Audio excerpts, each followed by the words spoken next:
Math Analyzers, and welcome to your Chapter 7, Lesson 6 notes. We're going to talk about properties of logarithms today. And essentially what's just going to happen is we're going to use the fact that exponents are logs and logs are exponents to use the properties of exponents to condense and expand our logs. So we're going to use it to kind of help us in dealing with logarithmic equations after our quiz and in lesson 7.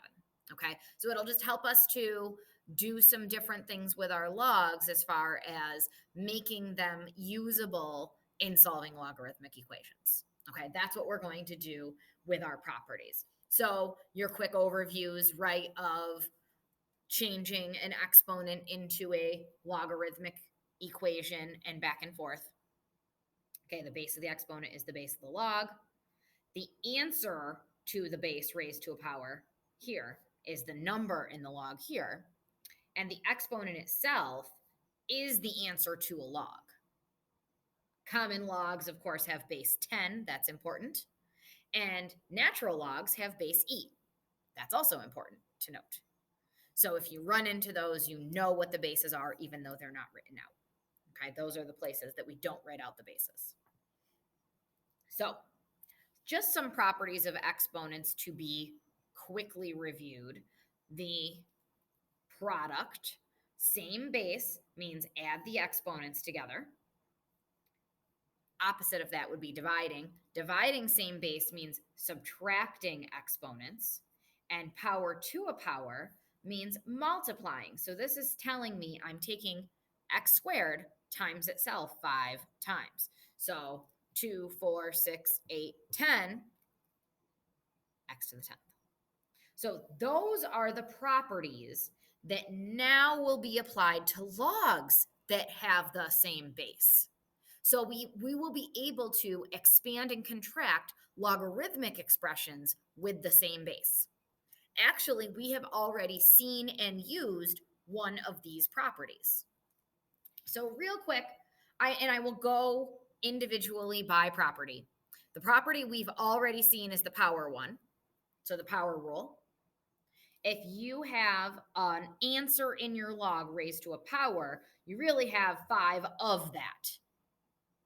Okay, so what we're saying here is we can take log 10 and expand it out into log 2 times log 5, which is really this log plus this log. Okay, so what you do is you just factored 10 into 2 pieces. Here, you're kind of doing the same thing, but because it's division, it's a fraction, which is a division problem, it's actually subtracting those 2 things, not multiplying those 2 things. So here it was multiplying those 2 things, so we're adding the 2 logs. Here it was division, so we're subtracting the 2 logs.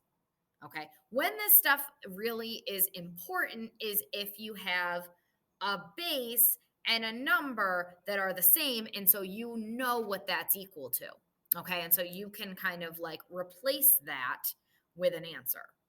All right, but right now we're actually just going to practice expanding and contracting, because that's the really important part, is just be able to recognize when you can expand using the product rule or when you can change this using the power rule.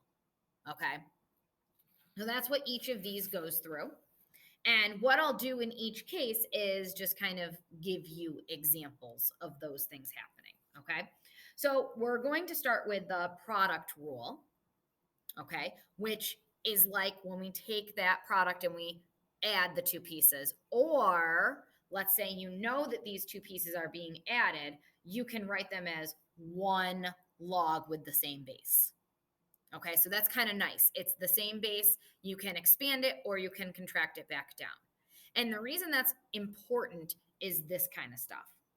Okay, so here we know 2 to the first power is 2. We know 7 to the first power is 7. See, if I change these back, right, into exponential form. So if you end up having the base and this number the same, you know it's equal to 1. That can also work if you have a base and an answer that you know is an integer like 3 squared is 9. Okay, so what we're doing is we're kind of on the lookout for logs that can be replaced because their base and their answer indicate an integer exponent. Like 10 to the what power is 10? 10 to the first power is 10. 2 to the what power is 32? 2 to the fifth power is 32. 3 to the what power is 81? 3 to the fourth power is 81. 4 to the what power is 64? 4 times 4 times 4, or 4 to the third power is 64. So if we see those, we can replace them. That's the whole point of doing this expanding and contracting. And that will be really helpful for us when we're solving our equations in lesson 7. Okay, and again, that's after the initial log quiz, so no panics yet, right? I mean, no panics when we get there either. If you can't replace them, don't. So if it says expand using the rule, then just expand it out and leave it unless you can do that replacement that I just mentioned. So log base 2, and then I've got this 5 times 3 in here. Well, let's just expand that out. That means log base 2 to the 5 plus log base 2 to 3. That's it. Neither of those have the base and the number the same, or 2 to what power is 5. Ain't going to happen. It's not an integer. So we can move forward. But here, log base 2 to 2 plus log base 2 to 13. Well, log base 2 to 2 can be replaced with a 1, so we do it. And how about, so that you don't think that's an L, I just do this real quick. So see, that one, this could replace. And so I do it. If I see those, I do that replacement. And yes, you need to. Okay, that is something you got to get used to. Now, let's say I've already got 2 logs with the same base being added. Well, I can just write those as one log with those 2 numbers multiplied together. So this can be log base 2 to whatever 8 times 32 is, right? So, oh, hello. My mouse is over here. 8 times 32 is 256. So this is saying log base 2 to 256. Well, wait a minute. I think 2 to a power can give me 256. So let's try it. I know 2 to the 5th is 32. I know 2 to the 6th is 64. 2 to the 7th is 128. So 2 to the 8th power gives me 256. That means log base 2 to 256 is actually equal to 8. I'm going to prove that real quick. 2 to the what power is 8? Do this in another color. 2 to the what power is 8? 2 to the 3rd? 2 to the what power is 32? 2 to the 5th? What's 3 plus 5? So see, that's where we can use this rule to help us. Okay, that's where we can use the rule to help us out. All right, it won't help us out over here, but hey, let's just use the rule because it said simplify it into a single logarithm, right? So they have the same base, which is base of 4, and 7 times log base 4. 7 times 5 is what we write in here, or you can write it as log base 4 to the 35, just like that. Okay? If it says expand, you're looking to write it out further. If it says contract, you're looking to write it as a single logarithm and simplify if you can. Okay? If you can't, leave it like that. So simplify means get it down to an integer if you can. And if you can't, you can't. So now we're doing the division rule. So if you've got a fraction like this, it's the minus, the 2 things. So log base 2 to 12 minus log base 2 to 7. Neither of those can be simplified. 2 to the what power is 12, not an integer. Same with B. And again, it's saying expand. So log base 4 to 5 minus log base 4 to 6. That's it. That's all I could do there. We'll try to simplify these into one logarithmic expression, right? So that would be log base 5 to 1 over, or excuse me, 5 over 15, which is 1 over 3. So I'll just leave it like that. When I've got the fraction like this, I tend to put it in parentheses when I'm writing it out. So I realize that the 5 is the base and the 1/3 is the answer that's in the log. It's just me being safe. Here, it's log base 3 to the 18 over 7. And again, just to be safe. Okay, just to indicate which one is which. None of those can do any sort of simplification, so you're good there. Power rule is the last one. I actually think power rule is the easiest one. It doesn't tend to be the easiest one in other places, but this is the rule we've seen prior. And I think it's the easiest one because if you've got something that's raised to a power, if you've got that answer raised to a power, it's really just put that number in front of the log and then keep the log as it was. So here we've got log base 4 to the 6 to the 3rd. So it's 3 log base 4 to the 6s. That's how many of them you have. Here, this is 5 log base 2 to the 4s. Now, this one can simplify further because 2 to the what power is 4? 2 squared, right? So this is 5 times 2. And what's 5 times 2? 10. Now let's think about that. 4 to the 5th power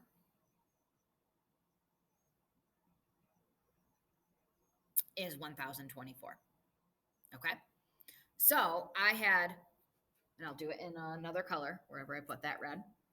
So this is really log base 2 to 1024. Well, what this is asking is 2 to the what power is 1024, right? So let's, since we have an idea what the answer is, let's try it. 2 to the 10th power is